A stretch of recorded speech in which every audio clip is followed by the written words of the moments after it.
Well, I just cleaned out the track and blended it in, cut out what's there, and hogged out the rest of the old sealers and stuff like that with my 5-in-1. Now it's time to sand, and sand we will. All right. Well, I got that all sanded up.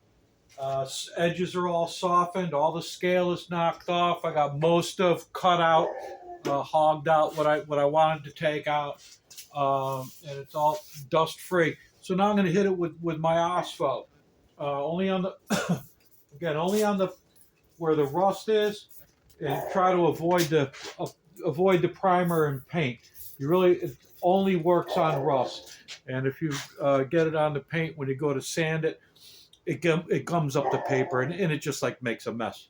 So while now I'm going to take and brush this into the pores of the rust, and while I'm waiting for that to cure, I'm going to clean up the rust at the top.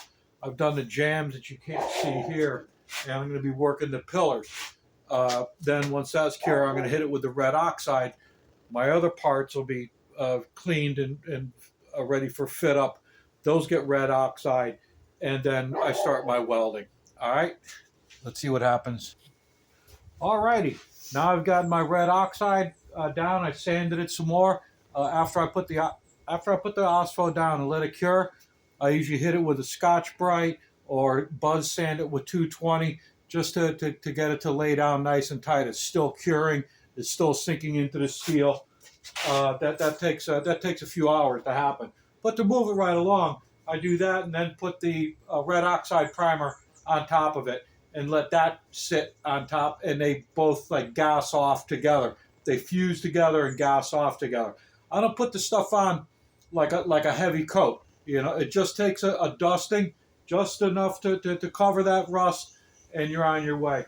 Pay special attention to corners, to peaks, because paint is always thin at a point, because it is. All painters know that. So always pay attention to your corners. If there's any surface rust, I mean, real attention.